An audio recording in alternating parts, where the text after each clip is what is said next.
नमस्कार, स्वागत है आपका ई बुक ऑनलाइन एजुकेशन में। तो चर्चा करते हैं आज के महत्वपूर्ण करंट अफेयर्स में। सबसे पहले हम लोग देखेंगे संग्रहालय दिवस, उसके बाद में सुपर अर्थ और साथ में राजीव गांधी किसान न्याय योजना। इसके अलावा जो भी इम्पोर्टेंट टॉपिक्स होंगे वो इसमें हम कवर करेंगे। तो सबसे पहला आता है आपका अंतर्राष्ट्रीय संग्रहालय दिवस। अब ये है क्या भाई? ये देखो, सबसे पहले 18 मई को मनाया जाता है। क्यों मनाया जाता है? समाज के विकास में संग्रहालय की महत्ता के लिए जागरूकता बढ़ाने हेतु इस दिवस को मनाया जाता है। और जो इस साल की थीम थी museums for equality, diversity and inclusion. अब देखिए, जैसे कोई भी संग्रहालय है वहाँ पे कई पुरातात्विक वस्तुएं वहाँ पे आपको संग्रहित मिलेंगी।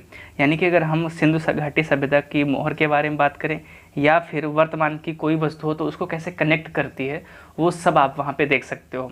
अगर मैं एग्जांपल दूँ आपको, अगर आप कानपुर से हैं तो कानपुर में आप बिठूर में जाइए नाना साहब पार्क देखने, वहाँ पे म्यूजियम बना हुआ है। तो वहाँ पे आपको कानपुर का विकास कैसे हुआ है, या नाना साहब जो थे उनकी छोटी सी छोटी चीज़, यहाँ तक कि उनके जो कलपुर्जे भी जो पहनते थे, कवच पहनते थे, उनके जो कुंडल थे, वो तक वहाँ पे मिल जाएंगे। तो इस तरीके से जो संस्कृति है उसका वहाँ पे संरक्षण होता है। तो इसीलिए इस दिवस की कहीं ना कहीं महत्ता हो जाती है। थोड़ा सा इसके इतिहास के बारे में देखते हैं कि ये शुरू कैसे हुआ था।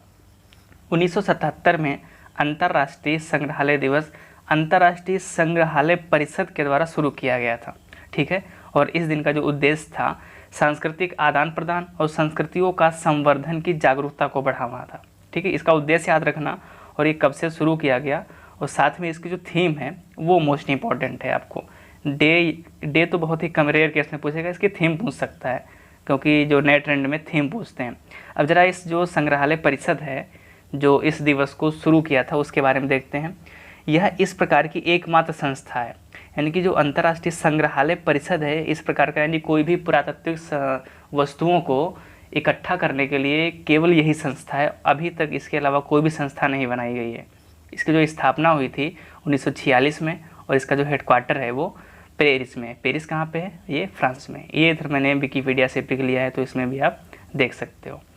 नेक्स्ट आता है सुपर अर्थ।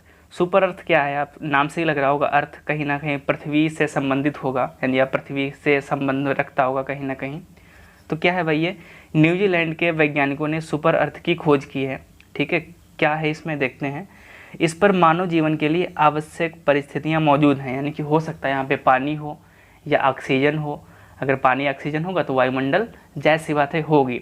ठीक है, अगर ये सब कुछ होगा तो कहीं ना कहीं आप देख पा रहे हो ये जो तारा है, ये इसका तारा इसी के चारों ओर घूमती है ये।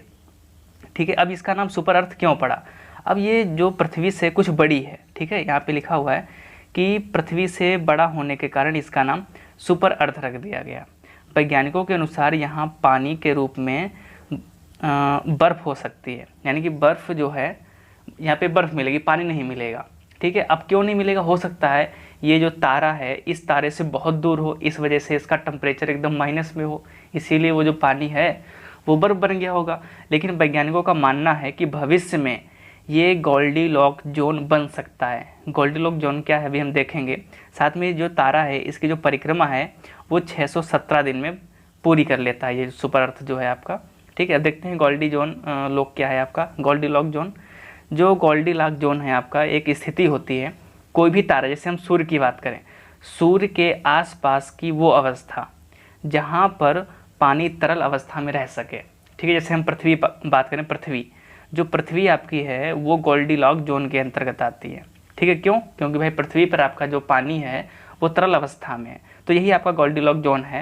यानी कि वो किसी भी कोई भी तारा हो, ब्रह्मांड में कई सारे तक कई अरब सूर्य हैं वहाँ पे, उस सूर्य के, जैसे मान लीजिए ये सूर्य आपका है, तो इस सूर्य के चारों ओर चाहे जो भी ग्रह हो, अगर उन ग्रह पे पानी तरल अवस्था में है तो वो ग्रह जो होगा वो गोल्डीलॉक जोन के अंतर्गत आएगा। ठीक है, तो ये चीज़ आप जहाँ पे याद रखना। नेक्स्ट आपका है राष्ट्रीय प्रवासी सूचना प्रणाली। इसके बारे में देखते हैं। यहाँ से क्वेश्चन आपका आएगा कि किसके द्वारा शुरू की गई। तो ये योजना जो है, प्रणाली जो है वो गृह मंत्रालय के अंतर्गत शुरू की गई है। ठीक है, इसमें है क्या? जैसे आप देख रहे हो वर्तमान में कई सारे प्रवासी मजदूर जो हैं वो एक राज्य से दूसरे राज्य की ओर पलायन कर रहे हैं।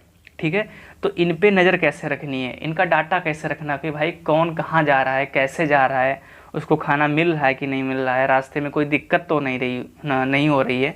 तो इन सब की देख रेख के लिए राष्ट्रीय प्रवासी सूचना प्रणाली जो है गृह मंत्रालय के अंतर्गत शुरू की। जैसे मान लीजिए एग्जाम्पल देते हैं आपको, जैसे महाराष्ट्र से किसी को कहाँ पे जाना है, उत्तर प्रदेश में जाना है, ठीक है, यूपी में जाना है आपको। अब यहाँ से मान लो 100 मजदूर निकले यूपी के लिए।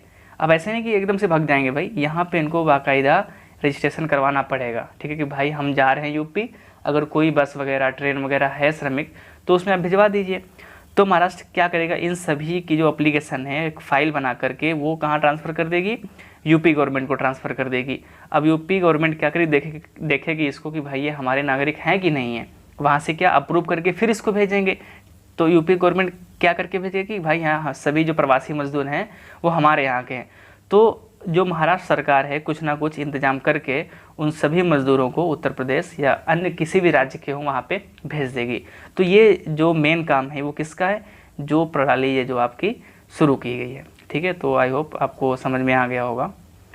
नेक्स्ट आता है आपका राजीव गांधी किसान न्याय योजना, ठीक है। आप नाम से लग रहा होगा किसान, तो कहीं ना कहीं किसानों से संबंधित है आपका। तो यहाँ पे आपको राज्य याद रखना है, किस राज्य ने शुरू की है, छत्तीसगढ़ सरकार के द्वारा। कब शुरू की गई यानी कब से लागू होगी, ये 21 मई से लागू हो जाएगी, ठीक है।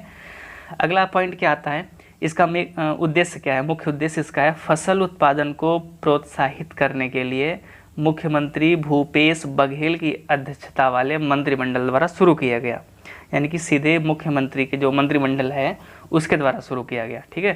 थोड़ा सा छत्तीसगढ़ के बारे में देखते हैं, यहाँ पे जो नाम आ गया है, ये जो रेड वाला आपका स्पॉट है ये छत्तीसगढ़ का स्पॉट है, ठीक है। इसकी जो स्थापना मैंने पहले भी जब एक बार किसी टॉपिक में इसका जिक्र आया तो मैंने 3 राज्य बताए थे, छत्तीसगढ़, उत्तराखंड और झारखंड। तीनों जो है एक ही साथ यानी कि 2000 में, सन 2000 नवंबर में बनाए गए थे, ठीक है। यानी कि स्थापना कब हुई थी, 1 नवंबर 2000 को। इसके राज्यपाल वर्तमान में यानी कि मई 2020 में कौन है, अनुसुईया उइके, ठीक है। मुख्यमंत्री भूपेश बघेल हैं। यहाँ की जो विधानसभा की सीटें हैं वो 90 हैं और लोकसभा की जो सीट हैं वो कितनी हैं, 11 हैं। ये दोनों मोस्ट इंपॉर्टेंट हैं, इनको आप याद रखना, ठीक है। ये लोकेशन भी देख सकते हो आप मैप में, यहाँ पे जो छत्तीसगढ़ है, ये जो रेड वाला स्पॉट है ये आपका छत्तीसगढ़ का है। आज के जो महत्वपूर्ण प्रश्न हैं उनके बारे में चर्चा कर लेते हैं। सबसे पहला जो है अभी आपने देखा छत्तीसगढ़ के बारे में, तो वहाँ से है छत्तीसगढ़ से सीमा साझा करने वाले प्रमुख राज्य कौन कौन से उनको बताना है। हेलीकॉप्टर मनी कब प्रयोग में लाई जाती है। नंबर 3 पे है सोशल बबल की अवधारणा किस देश के द्वारा दी गई है। नंबर 4 पे आता है गोल्डन ट्रायंगल के अंतर्गत कौन कौन से देश आते हैं। मैंने बताया था, अलग से लेक्चर लिया था गोल्डन ट्रायंगल और गोल्डन क्रिसेंट का, अगर आपने देखा होगा तो पक्का आपको पता होगा। 5 नंबर पे आता है गोल कार्यक्रम किससे संबंधित है। ये सभी क्वेश्चन के आंसर आपको जो है कमेंट बॉक्स में देना है। वीडियो कैसा लगा कमेंट सेक्शन में ज़रूर बताएं।